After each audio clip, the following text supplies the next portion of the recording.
وسلام على عباده الذين اصطفى أما بعد أعوذ بالله من الشيطان الرجيم بسم الله الرحمن الرحيم تحسبهم أيقاظا وهم رقود ونقلبهم ذات اليمين وذات الشمال وكلبهم باسط ذراعيه بالوصيد لو اطلعت عليهم لوليت منهم فرارا ولملئت منهم رعبا او كما قال الله تبارک و تعالی. یہ سورہ کہف کی آیت ہے. میں نے آیت کریمہ صحیح پڑھی ہے؟ یہ سورہ کہف کی آیت ہے. قرآن مقدس میں ایک بہت اہم سورت ہے سورہ کہف، اور اس سورہ کہف کے اندر اللہ تبارک و تعالی نے ایک بھاری واقعہ ذکر فرمایا ہے.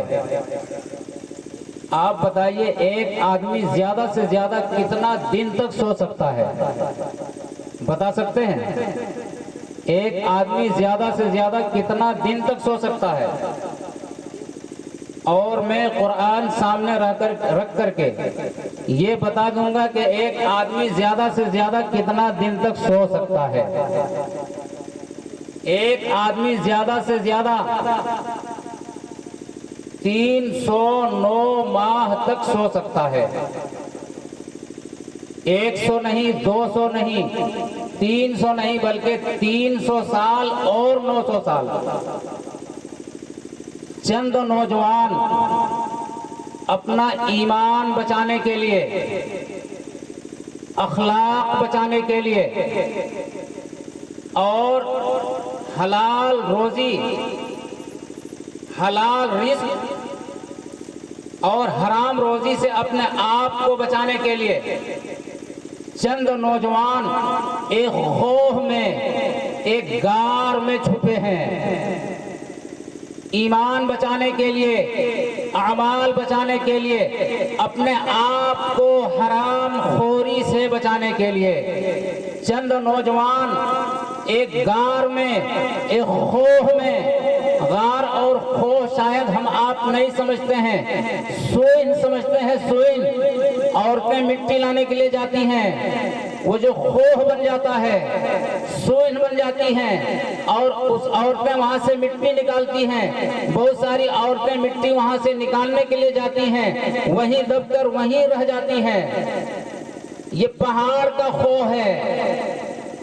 جس ملک کا واقعہ ہے، اس ملک کا جو بادشاہ تھا کٹر مشرک تھا، بدترین قسم کا کافر، بدترین قسم کا مشرک تھا.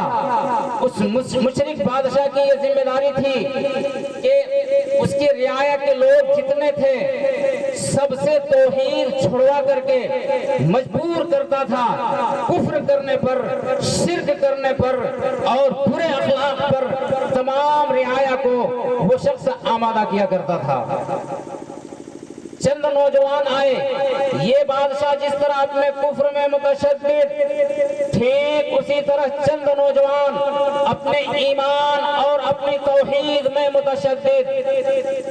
بادشاہ ہر ممکن کوشش کر لے کہ ان نوجوانوں سے ان کے ایمان کو چھین لیا جائے، ان کے اخلاق کو چھین لیا جائے، لیکن یہ ایمان والے نوجوان بھی اس قدر سخت تھے اپنے ایمان میں کہ ہرگز اپنا ایمان بادشاہ کے ہاتھ نیلام کرنے کے لیے تیار نہیں. بادشاہ سے مباحثہ ہوا ان نوجوانوں کا، بادشاہ سے مباحثہ ہوا، مناظرہ ہوا ان نوجوانوں کا بادشاہ سے. بادشاہ ہار گیا. اب بادشاہ نے یہ پروگرام بنایا کہ ان نوجوانوں کو تخت دار پر لٹکا دیا جائے، سولی پہ چڑھا دیا جائے ایمان بچانے کے لیے. یہ سارے نوجوان بادشاہ کی نگاہ سے، اور بادشاہ نے جو جاسوس چھوڑ رکھے تھے ان جاسوسوں کی نگاہ سے چھپ چھپا کر پہاڑ کے ایک خوہ میں چھپ گئے۔ اس کے بعد کیا ہوا؟ اللہ تبارک و تعالیٰ نے ان نوجوانوں پر نیند طاری کر دی، اور ان نوجوانوں کے ساتھ ایک کتا بھی تھا۔ پالتو کتا کو آپ نے دیکھا ہوگا، آپ کے پیچھے پیچھے رہتا ہے۔ آپ بازار جائیں گے، آپ کے پیچھے، آپ گھر جائیں گے، آپ کے پیچھے۔ جب گھر کے اندر آپ داخل ہو جائیں گے، وہ پالتو کتا کہاں رہے گا؟ دروازے کے پاس، دونوں پیچھے کے ٹانگ کے بل اگلی دونوں ٹانگیں کھڑا کر کے وہ کتا بیٹھ جائے گا۔ رب کائنات نے ارشاد فرمایا تحسبهم ایقاظا وهم رقود۔ اے پیغمبر، ان نوجوانوں کو جو غار میں چھپے ہوئے ہیں، ان نوجوانوں پر ہم نے نیند طاری کر دی ہے، وہ نیند کی حالت میں ہیں۔ اگر ان نوجوانوں کو آپ دیکھ لو گے تو آپ یوں محسوس کرو گے کہ یہ سارے کے سارے جاگے ہوئے ہیں، حالانکہ وہ ہم رقود، وہ نیند کی حالت میں ہیں، سو رہے ہیں۔ نقلبہم ذات الیمین و ذات الشمال، نیند کی حالت میں انسان کروٹ لیتا ہے، کبھی دایاں کروٹ، کبھی بایاں کروٹ، کبھی پیٹھ کے بل، یوں انسان نیند کی حالت میں اپنی کروٹیں بدلتا ہے۔ ان نوجوانوں کو اللہ تبارک و تعالیٰ نے سلا دیا نیند کی حالت میں، وہ نوجوان کروٹ بدلتے رہے۔ تحسبهم ایقاظا وهم رقود۔ اے پیغمبر، ان نوجوانوں کی نیند کی کیفیت کچھ ایسی کہ وہ نیند کی حالت میں ہے، لیکن پیغمبر آپ اگر دیکھ لو گے تو آپ یوں محسوس کرو گے کہ یہ سارے کے سارے نوجوان خوف میں جاگے ہوئے ہیں، نیند کی حالت میں تھے، لیکن ان سارے نوجوانوں کی آنکھیں کھلی ہوتی تھیں۔ بعض آدمی جب سوتا ہے آنکھ بند نہیں ہوتی ہے، آنکھ کھلی رہتی ہے، دیکھنے والا دیکھتا ہے کہ یہ شخص جاگا ہوا ہے، حالانکہ وہ شخص نیند کی حالت میں ہے، سویا ہوا ہے۔ رب ارشاد فرماتا ہے نیند کی حالت میں نقلبہم ذات الیمین و ذات الشمال، ہم کروٹ بھی بدلتے رہے، کبھی دایاں کروٹ، کبھی بایاں کروٹ۔ وَقَلْبُهُمْ بَاسِطٌ ذِرَاعَيْهِ بِالْوَسِيدِ، اور ان نوجوانوں کے ساتھ جو کتا گیا تھا، وہ کتا غار کے منہ پر، غار کے دروازے پر وہ کتا بیٹھ گیا تھا، اپنی دونوں پچھلی ٹانگوں کے بل اور دونوں اگلی ٹانگوں کو کھڑا کر دیا تھا، اور اسی حال میں وہ کتا بھی نیند کی حالت میں تھا۔ وہ کتا بھی 309 سال تک ان نوجوانوں کے ساتھ سویا رہا۔ یہ ہے کرامت۔ غیر نبی سے خرق عادت اس قسم کے امور ثابت ہوں، اس کا نام کرامت ہے۔ انبیاء سے اگر اس قسم کے امور ثابت ہوں تو اس کا نام معجزہ ہے۔ انبیاء سے خرق عادت کے خلاف کوئی کام ثابت ہو جائے، انبیاء سے معجزہ کہلاتا ہے۔ غیر نبی سے عادت کے خلاف اگر کوئی کام ہو جائے تو وہ کرامت کہلاتا ہے۔ اس لیے شرع عقائد کے اندر یہ بات لکھی گئی ہے، عقیدے کی بات ہے، کرامت الاولیاء حق، اولیاء اللہ والوں کی کرامت برحق ہے، انکار نہیں کیا جا سکتا۔ ان نوجوانوں نے اپنا ایمان بچایا، اخلاق بچایا، رزق حلال کو بچایا، حرام غذا اپنے پیٹ میں جانے نہیں دیا، سب کچھ منظور کر لیا، گھر بار چھوڑا، خوف کی زندگی کو پسند کیا، لیکن ایمان کو نہیں بیچا، اخلاق کو نہیں بیچا، حرام خوری کا کام کبھی ان نوجوانوں نے انجام نہیں دیا۔ اگرچہ ان نوجوانوں پر حالات آئے، گھر ان کو چھوڑنا پڑا، ڈر ان نوجوانوں کو ہمیشہ ستاتا تھا کہ کہیں بادشاہ کے جاسوس ہمیں دیکھ نہ لے اور ہمیں پکڑ نہ لے، اور بادشاہ کہیں دار پر ہمیں لٹکا نہ دے۔ ایمان بچانے کے لیے، اخلاق بچانے کے لیے یہ نوجوان غار میں جا کے چھپ گئے۔ رب فرماتا ہے نقلبہم ذات الیمین و ذات الشمال وقلبہم باسط ذراعیہ بالوسید۔ یہ سارے نوجوان غار کے اندر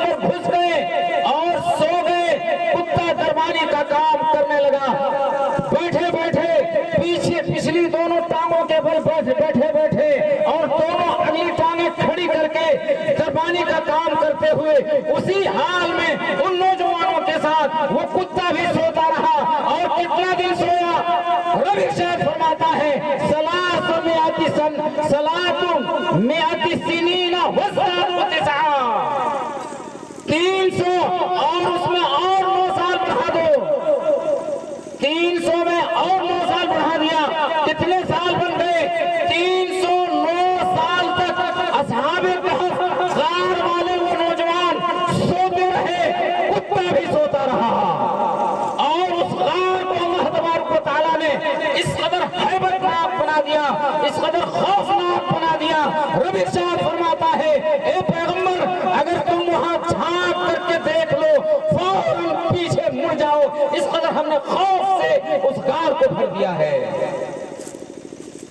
انہی نوجوانوں کے بارے میں اپنے وقت کے بہت بڑے ناصح ولی کامل مصلح امت شیخ سعدی رحمۃ اللہ علیہ نے ارشاد فرمایا اے نوجوانوں، ان آیات کی تشریح شیخ سعدی رحمۃ اللہ علیہ نے اشعار میں کیا ہے. یا ایک بات میں بتا دوں، شیخ سعدی رحمۃ اللہ علیہ وہ اللہ والے بزرگ ہیں، کبھی نوجوانوں کے سامنے وہ نصیحت کر رہے ہوتے ہیں، کبھی مالداروں کے سامنے نصیحت کر رہے ہوتے ہیں، کبھی بڑے بڑے بادشاہوں کے سامنے نصیحت کر رہے ہوتے ہیں. بادشاہوں کے سامنے جب نصیحت کیا ہے کچھ اس انداز کی ان کی نصیحت تھی جہاں اے برادر نماز پکس، اے بھائی دنیا میں کوئی شخص رہنے کے لیے نہیں آیا ہے، دنیا کسی کا ساتھ نہیں دے گی. دلے اندر جہاں آخری بندوبست جس نے دنیا کو پیدا کیا ہے، ساری کائنات کا نظام جس کے ہاتھ میں ہے، بس اسی کے ساتھ دل لگا اور دوسرا کوئی کام تیرا نہیں ہے. جہاں اے برادر نمانت بکس، دلے اندر جہاں آخری بندوبست مکن تکیا بر ملک دنیا و پشت، اے بادشاہ اے وقت کے حکمراں مت بھروسہ کر اور مت سہارا لگا دنیا کی سلطنت پر، دنیا کی حکومت پر. مکن تکیا بر ملک دنیا و پشت کہ بے سیار چوتو کس پرورد و پشت. بے سیار کچھ چیزوں کو اس دنیا نے پالا ہے اور اس دنیا نے پالا بھی ہے، موت کے گھاٹ اتارا بھی ہے. جو آہنگ رفتن کنت سارے پاک، جب یہ چاند جانے کا وقت آتا ہے، چے پر تخت مردن، چے پر ہوئے خاک پہ مرنا اور تخت شاہی پہ مرنا برابر ہے. تم تخت شاہی پہ مرو گے پھر بھی قبرستان جاؤ گے، تم زمین پہ مرو گے پھر بھی قبرستان جاؤ گے. بادشاہ کے سامنے، بڑے بڑے خلفاء کے سامنے شیخ سعدی رحمۃ اللہ علیہ نے یہ نصیحت کی ہے. اور جب نوجوانوں کے درمیان بگڑے ہوئے ہمارے سماج میں جس طرح کچھ نوجوان بگڑ گئے، ایسے نوجوانوں کے پاس شیخ سعدی جب آتے ہیں نوجوانوں کو نصیحت کرتے ہیں کہ پیسر نوح ببدا بنشست خاندان نبوت گم شد. نوح علیہ السلام کا بیٹا، نبی کا بیٹا، اولو العزم پیغمبر کا بیٹا بروں کی صحبت میں رہا. خاندان نبوت سے کوئی فائدہ نبی کے بیٹے کو نہیں پہنچا. خاندان نبوت سے نوح علیہ السلام نبی ہیں، ان کی نبوت سے ایک آنا بھی ان کے بیٹے کو کوئی فائدہ نہیں پہنچا. پیسرے نوح بپدا بنشیش خاندان نبوت گم شد، اپنے خاندان نبوت کو کھو دیا، گم کر دیا. اور دوسرا جملہ سگے اصحاب کہف روز چند پینے کا گرفت مردم شد. اصحاب کہف کا کتا جو غار کے منہ پہ، غار کے دروازے پہ بیٹھا بیٹھا سو رہا ہے، نیک لوگوں کی صحبت میں رہا، وہی آدمی ہو گیا. نیک آدمی کی صحبت میں جانور بھی آدمی بن جاتا ہے اور برے لوگوں کی صحبت میں ایک اچھا خاصا انسان جانور سے بھی بدتر بن جاتا ہے. ایک شیخ سعدی رحمۃ اللہ علیہ نصیحت فرما رہے ہیں کہ سگے اصحاب کہف روزے پینے کا گرفت مردم شد. اصحاب کہف والا کتا جو کتا ساتھ گیا تھا ان نوجوانوں کے دربانی کا کام خوف میں کر رہا تھا, ان نوجوانوں کی صحبت ملی, یہ کتا بھی آدمی بن گیا. اسرائیلی روایتوں میں آتا ہے جس کے بارے میں پیغمبر اقدس صلی اللہ علیہ وسلم نے فرمایا ہے لا تصدقوا ولا تکذبوا. اسرائیلی روایت کی نہ تصدیق کی جائے نہ تکذیب کی جائے. اس روایت میں آتا ہے بلعم باعورہ ایک مشہور بنو اسرائیل کا عابد انسان گزرا ہے, پوری زندگی عبادت میں گزر گئی بلعم باعورہ کی, لیکن زندگی کے آخری حصے میں سب سے بڑا مجرم بن گیا.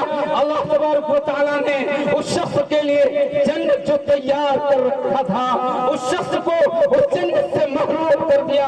کل قیامت کے دن اصحاب کہف کے نوجوان جب جنت میں جائیں گے وہ کتا بھی جنت میں جائے گا, اور بلعم باعورہ کے لیے جو جنت تیار کی گئی تھی اس جنت میں وہ کتا جائے گا.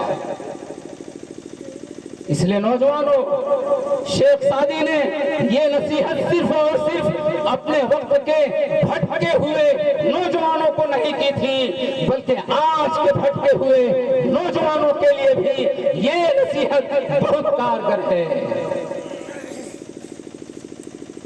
ہمارے نوجوان بہت صاف سیدھے تھے, خارج نے ہمارے نوجوانوں کو بگاڑا ہے. یہاں کی مٹی خدا کی قسم مونگیا مارنی کی مٹی پاک صاف مٹی تھی. ہمارے چند نوجوان جو بگڑے ہیں خارجی آب و ہوا کی وجہ سے بگڑے ہیں. یہ خارجی آب و ہوا پر روک تھام لگ جائے ہمارے نوجوان راہ راست پر آ جائیں گے. اے نوجوانوں, اپنی غریبی یاد کرو. ہم نے اپنے آبا و اجداد کی غریبی کو دیکھا ہے, ہم نے اپنے آبا و اجداد کی مالداری کو نہیں دیکھا ہے, ان کے روزوں کو دیکھا ہے, ان کی افطاری کو دیکھا ہے. اپنی دادی کا روزہ ہمیں یاد ہے, اپنے دادا کا روزہ بھی یاد ہے, اور ان دونوں کی افطاری ہمیں خوب یاد ہے. ان کی افطاری کیا تھی جانتے ہو؟ نمک اور پانی. غلط نہیں بول رہا ہوں, رات ڈھلنے کو ہے, یہ اجابت کا وقت ہے, دعا قبول ہونے کا وقت ہے. میں اسٹیج پر غلط بیانی نہیں کر رہا ہوں, میں نے صرف اپنے آبا صرف اپنے دادا اور دادی کا روزہ نہیں دیکھا ہے بلکہ اڑوس پڑوس کے ان کی عمر کے جتنے لوگ تھے ان سب کے روزوں کو دیکھا ہے, ان سب کی افطاریوں کو دیکھا ہے. بچپن سے دادا کی انگلی میں نے پکڑ کر مسجد آنا جانا سیکھا تھا. جب اس عمر میں لوگ مسجد جانا تک نہیں جانتے تھے, اسی وقت سے مسجد آنا جانا اپنے دادا سے میں نے سیکھا تھا. ان کی افطاری کو میں نے دیکھا ہے, ان کے روزوں کو میں نے دیکھا ہے. نمک اور پانی سے ہمارے آبا و اجداد افطار کیا کرتے تھے, لیکن کسی کی دولت پر ان کی غلط نظر نہیں جاتی تھی. کیا میں غلط بول رہا ہوں حضرت مفتی صاحب؟ کیا میں غلط بول رہا ہوں؟ بالکل میں صحیح بات بول رہا ہوں. آبا و اجداد کی تقلید کرو. کون کہتا ہے آبا و اجداد کی تقلید شرک ہے؟ خدا کی قسم آبا و اجداد میں توحید پرست ہوں, ان کی تقلید عین اسلام ہے, عین شریعت ہے. ہمارے آبا و اجداد نے پانی سے اور نمک سے افطار کیا ہے, لیکن کسی کی جائیداد پر کسی کی دولت پر ان کی نظر نہیں گئی ہے. ہم بھی انہی کی نسل سے ہیں, ان کا لاج رکھ لیجئے خدا رہا. ہم بھی انہی کی نسل سے ہیں, ان کا لاج رکھ لیجئے خدا رہا. یہ نوجوانوں سے میں درخواست کرنے کے لیے آیا ہوں.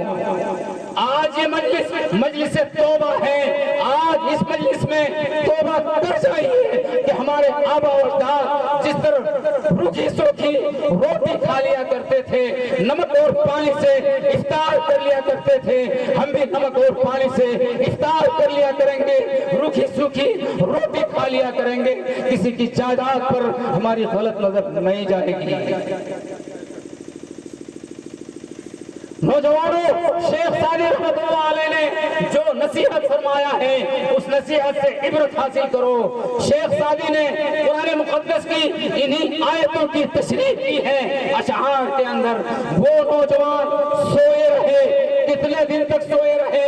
309 سال تک سوئے رہے۔ جب نیند کھلتی ہے 309 سال تک ایک انسان جب سو جائے، نیند جب کھلے گی بھوک سے تو ایسا انسان تڑپ جائے گا۔ 309 سال پرانے سکے ان نوجوانوں کے پاس تھے۔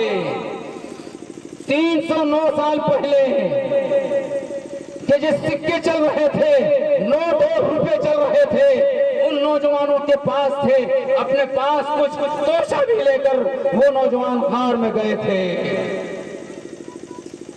جب نیند کھلی، بھوک نے ستایا، ایک دو کو کہا کہ جاؤ بازار جاؤ اور کھانے پینے کا سامان خرید کر لاؤ۔ فَلْيَنظُرْ أَيُّهَا طَعَامًا أَزْكَىٰ، دیکھ لینا ناپاک کھانا بھی مل رہا ہے بازار میں۔ ان نوجوانوں کے ذہن و دماغ میں یہی بات تھی کہ آج کا بازار وہی بازار ہے۔ دیکھ لینا اس زمانے میں جب ہم غار میں آئے تھے، بازار میں ناپاک کھانا بھی ملتا تھا، حرام کھانا بھی ملتا تھا اور حلال کھانا بھی ملتا تھا۔ دیکھ لینا کون سا کھانا حلال ہے، کون سا کھانا حرام ہے۔ حلال کھانا ہو وہ خرید کر کے لانا ہے، حرام کھانا ہرگز خرید کر کے نہیں لانا۔ فَلْيَنظُرْ أَيُّهَا طَعَامًا أَزْكَىٰ، آیت کریمہ ایسے ہی ہے، فَلْيَنظُرْ أَيُّهَا طَعَامًا أَزْكَىٰ۔ اور آگے کیا ہے آیت؟ آگے کیا ہے آیت؟ ارے رمضانی حافظ آپ سب ہیں، حضرت مولانا عبدالحق صاحب رحمۃ اللہ علیہ جو ہمارے شیخ الحدیث ہیں، بخاری جلد ثانی شریف ان سے میں نے پڑھی ہے۔ وہ حافظ قرآن نہیں تھے، اپنے سامنے 10-20 مضبوط حافظ رکھا کرتے تھے، اور بخاری شریف جلد ثانی کتاب المغازی اور کتاب التفسیر میں بہت زیادہ قرآن مقدس کی آیتوں کی ضرورت پڑتی ہے، تو حضرت مولانا حافظ قرآن سے طلب فرماتے تھے پوری آیت پڑھ دو۔ یہ آیت مختصر بخاری نے نقل کی ہے، پوری آیت پڑھ دو۔ تھوڑا سا جہاں کوئی طالب علم جھجک گیا فوراً فرما دیا کرتے تھے تم رمضانی حافظ ہو۔ تو یہاں جتنے بیٹھے ہوئے ہیں سب رمضانی حافظ ہیں۔ وَلْيَتَلَطَّفْ، نرمی کا معاملہ کرنا، نرمی کا معاملہ کرنا، سختی کا معاملہ نہ کرنا۔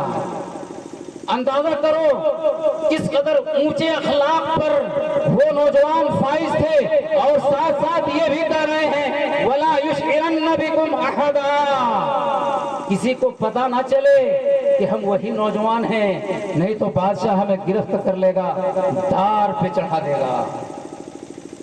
قرآن مقدس کی ان آیات میں ہم سب کے لیے بہت بڑا سبق ہے دوستو۔ حرام غذا سے اپنے آپ کو ان نوجوانوں نے کیسے بچایا۔ نیند سے جب بیدار ہوئے، تڑپ گئے بھوک سے، بازار خریدنے کے لیے ایک دو نوجوان کو بھیجا، اس وقت کا سکہ لے کر کے ہدایت کر دی، دیکھ لینا کون سا کھانا حرام ہے، کون سا کھانا حلال ہے۔ حرام کھانا ہے خبردار خبردار مت لانا، چاہے بھوک سے ہم تڑپ تڑپ کے بلک بلک کے مر جائیں، پھر بھی حرام کھانا ہرگز ہرگز ہمارے واسطے نہ لانا۔ حلال کھانا ہو وہ لانا ہمارے واسطے، اور نرمی کا معاملہ کرنا۔ دکاندار اگر تمہارے ساتھ سختی سے پیش آئے، نرمی کے ساتھ تم اس کے ساتھ پیش آنا۔ اسلام تو یہی بتاتا ہے، اسلام یہی سکھاتا ہے، کوئی تمہارے ساتھ سختی کا برتاؤ کرے تم اس کے ساتھ نرمی کا معاملہ کرو۔ وَلَا يُشْعِرَنَّ بِكُمْ أَحَدًا، کسی کو پتہ نہ چلے کہ ہم وہی نوجوان ہیں جو غار میں چھپے ہوئے ہیں، نہیں تو بادشاہ کو اگر پتہ چل گیا ہم سب گرفتار ہو جائیں گے، اور بادشاہ ہمیں دار پہ لٹکا دے گا، پھانسی پہ چڑھا دے گا، سولی بادشاہ ہمیں دے دے گا۔ اے نوجوانوں، وہ نوجوان ہم سب کے لیے نمونہ ہے۔ وہ نوجوانان اصحاب کہف کے نوجوان، اللہ پاک نے ان نوجوانوں کا ذکر کیوں فرمایا ہے؟ ہم جیسے بگڑے ہوئے نوجوانوں کے لیے، ہم جیسے بگڑے ہوئے نوجوانوں کے لیے اللہ تبارک و تعالیٰ نے ان نوجوانوں کا واقعہ چھیڑ دیا کہ دیکھو وہ بھی نوجوان تھے، اپنا ایمان بچانے کے لیے، اخلاق بچانے کے لیے اور حرام روزی سے اپنے آپ کو بچانے کے لیے کس طرح بادشاہ سے محاکمہ کیا ہے، بادشاہ سے مناظرہ کیا ہے، بادشاہ سے مباحثہ کیا ہے۔ بادشاہ نے جب دھمکی دیا تمہیں تار پہ ہم لٹکا دیں گے، تو بادشاہ سے کہا کہ تمہارے تار کی ہمیں کوئی پرواہ نہیں ہے، لیکن پھر بھی جان جان ہوتی ہے، اور تدبیر بھی یہی کہتی ہے کہ اپنے آپ کو ہلاکت سے بچاؤ، اپنے آپ کو تباہی سے بچاؤ۔ ان نوجوانوں نے تدبیر اختیار کی اور اپنے آپ کو غار کے اندر چھپا دیا۔ 309 سال تک سوتے رہے، 309 سال تک وہ نوجوان سوتے رہے۔ یہ مصیبت، اتنی بڑی مصیبت ان نوجوانوں نے کیوں مولی؟ میرے دوستو، ایمان سے بڑھ کر اور حلال روزی سے بڑھ کر اور اخلاق سے بڑھ کر کوئی چیز نہیں ہے دنیا میں۔ کل قیامت کے دن کام آئے گا، ایمان کام آئے گا، کل قیامت کے دن کام آئے گا، اخلاق کام آئے گا، کل قیامت کے دن کام آئے گا، ہماری تمہاری حلال روزی کام آئے گی۔ یاد رکھو، پیغمبر اقدس صلی اللہ علیہ وسلم نے ارشاد فرمایا ہے کہ وہ گوشت جنت میں داخل نہیں ہو سکتا جس گوشت کی پرورش حرام غذا سے ہوئی ہو۔ لا يدخل الجنة لحم نبت من السحت وكل لحم نبت من السحت كانت النار أولى بها۔ وہ گوشت جنت میں داخل نہیں ہو سکتا، وہ جسم، یہاں گوشت سے مراد صرف انسان کا گوشت نہیں ہے، بلکہ یہاں جز بول کر کے کل مراد لیا گیا ہے۔ انسان کا پورا شریر، انسان کا پورا ڈھانچہ مراد لیا گیا ہے۔ جس انسان کا جسم حرام غذا سے جس انسان کے جسم نے پرورش پایا ہے، وہ جسم جنت میں داخل نہیں ہو سکتا۔ پھر ایک ضابطہ بتایا پیغمبر نے، کل لحم نبت من السحت كانت النار اولا بها۔ جو جس جسم کی پرورش حرام غذا سے ہوئی، وہ جسم اس لائق ہے، وہ مستحق ہے جہنم کا، جہنم میں اسے پھینک دیا جائے، وہ جسم اسی کا مستحق ہے۔ پیغمبر اقدس صلی اللہ علیہ وسلم کا فرمان ہے، کسی مفتی کا فتویٰ نہیں ہے کہ رد کر دیا جائے، کسی فقیہ کا فقہی مسئلہ نہیں ہے کہ رد کر دیا جائے کہ یہ فلاں امام کا قول ہے، دوسرے امام کا قول اس کے خلاف ہے، لہذا ہم اس کو رد کرتے ہیں، اس کو قبول کرتے ہیں۔ یہ پیغمبر اقدس صلی اللہ علیہ وسلم کا قول ہے۔ کس کی مجال ہے کہ پیغمبر اقدس صلی اللہ علیہ وسلم کے قول کو رد کر سکے؟ اس لیے میرے دینی بھائیوں، سوچ سمجھ کے قدم رکھو۔ یہ سارے نوجوان ہمارے بچے ہیں، ہماری نسل کے لوگ ہیں۔ خارجی آب و ہوا سے ہمارے نوجوان بگڑ گئے ہیں۔ خارجی آب و ہوا جب رک جائے گی، ہمارے سارے نوجوان سدھر جائیں گے انشاءاللہ، اور انشاءاللہ سدھریں گے، راہ راست پر آئیں گے۔ منگیاں مارنے کی مٹی اجازت نہیں دے گی ان نوجوانوں کو اس قسم کی حرکت کرنے پر۔ بات سمجھ میں آتی ہے؟ حدیث شریف میں آتا ہے، صحیح بخاری شریف کی حدیث ہے، پیغمبر اقدس صلی اللہ علیہ وسلم نے ارشاد فرمایا ہے، آپ صلی اللہ علیہ وسلم نے فرمایا کہ شبہے سے بچو، من اتق الشبہات، الحلال بین والحرام بین وبینہما مشتبہات۔ حلال چیزیں جتنی ہیں قرآن کے اندر اس کی وضاحت آ گئی ہے، حدیث شریف کے اندر اس کی تشریح آ گئی ہے۔ حلال چیز جتنی ہیں قرآن و حدیث کے اندر اس کی تفصیل آ گئی ہے۔ والحرام بین، حرام چیزیں جتنی ہیں قرآن کے اندر وضاحت آ گئی، حدیث شریف کے اندر اس کی تشریح آ گئی۔ وبینہما مشتبہات، ان دونوں کے درمیان، حلال اور حرام کے درمیان کچھ مشتبہ چیزیں ہیں۔ پتہ نہیں چلتا ہے انسان کو کہ یہ چیز حلال ہے یا حرام ہے، پتہ نہیں چلتا ہے۔ بعض موقع سے ایسی چیز آ جاتی ہے انسان صحیح نہیں پرکھ سکتا کہ یہ چیز میرے ہاتھ میں آئی ہے، یہ حلال ہے یہ حرام ہے، حلال طریقے سے آئی ہے یا حرام طریقے سے آئی ہے، پتہ نہیں چلتا ہے۔ پیغمبر اقدس صلی اللہ علیہ وسلم فرماتے ہیں بینہما مشتبہات، فرمایا فمن اتقى الشبہات، ایسے مشتبہ چیزوں سے جس نے اپنے آپ کو بچا لیا، استبرأ لدینہ وعرضہ، اس نے اپنے آپ کو بچا لیا، اپنی عزت کو بھی بچا لیا، اپنے دین کو بھی بچا لیا۔ ومن وقع فی الشبہات، جس نے اس مشتبہ مال کو اپنے استعمال میں لے لیا، وقع فی الحرام، حرام کاری کا اس نے ارتکاب کیا، تحقیق نہیں تھی، صحیح بات معلوم نہیں تھی کہ اس کا استعمال ہم کریں یا نہ کریں، حلال ہے یا حرام ہے، تحقیق نہیں تھی اور اس کا استعمال کر لیا۔ پیغمبر فرماتے ہیں وقع فی الحرام، اس نے حرام کاری کا ارتکاب کیا۔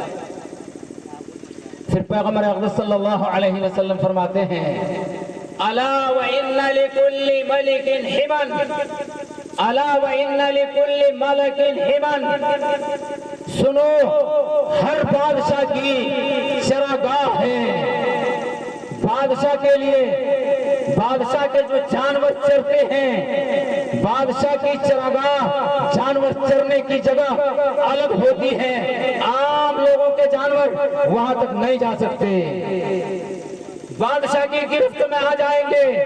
پیغمبر فرماتے ہیں جس طرح ہر بادشاہ کی چراگاہ ہے، جانور چرنے کی جگہ متعین ہے، عام چرواہا وہاں تک جانور پہنچانے سے ڈرتے ہیں کہیں بادشاہ کی چراگاہ سے ہمارا جانور چر نہ جائے اور بادشاہ کی عطاعت اور بادشاہ کی گرفت میں کہیں ہم آ نہ جائیں۔ ٹھیک اسی طرح اللہ تبارک و تعالیٰ کی چراگاہ ہے، اور اللہ تبارک و تعالیٰ کی چراگاہ کیا ہے؟ محارم، اللہ تبارک و تعالیٰ نے جو جو چیزیں حرام کر دی ہیں وہ اللہ تبارک و تعالیٰ کی چراگاہ ہے۔ بادشاہ کی چراگاہ کے قریب جس طرح اپنے جانور کو لے جانے سے تم ڈرتے ہو، اللہ پاک نے جن جن چیزوں کو حرام کیا ہے اس کے قریب جانے سے اسی طرح اور بلکہ اس سے زیادہ ہم کو تم کو ڈرنا چاہیے۔ پھر پیغمبر اقدس صلی اللہ علیہ وسلم نے آگے ایک جملہ اور ارشاد فرمایا الا وان لکل جسد مضغہ، جسم کے اندر ایک ٹکڑا ہے، اذا صلح صلح الجسد كله، وہ ٹکڑا جب صحیح سالم رہتا ہے، انسان کے جسم کے اندر گوشت کا ایک خاص ٹکڑا ہے، وہ ٹکڑا اگر صحیح سالم رہتا ہے انسان کے جسم کا سارا نظام صحیح سالم رہتا ہے، اور جب وہ ٹکڑا خراب ہو جاتا ہے انسان کے جسم کا سارا نظام درہم برہم ہو کر رہ جاتا ہے۔ پیغمبر نے فرمایا الا وہی القلب، وہ کیا ہے؟ انسان کا دل ہے۔ جسمانی طور پر بھی انسان کا دل بیمار ہوتا ہے، روحانی طور پر بھی انسان کا دل بیمار ہوتا ہے۔ جسمانی طور پر اگر انسان کا دل بیمار ہو جائے، مریض کو کہاں پہنچاتے ہو؟ اشرفیہ پہنچاتے ہو؟ کہاں پہنچاتے ہو؟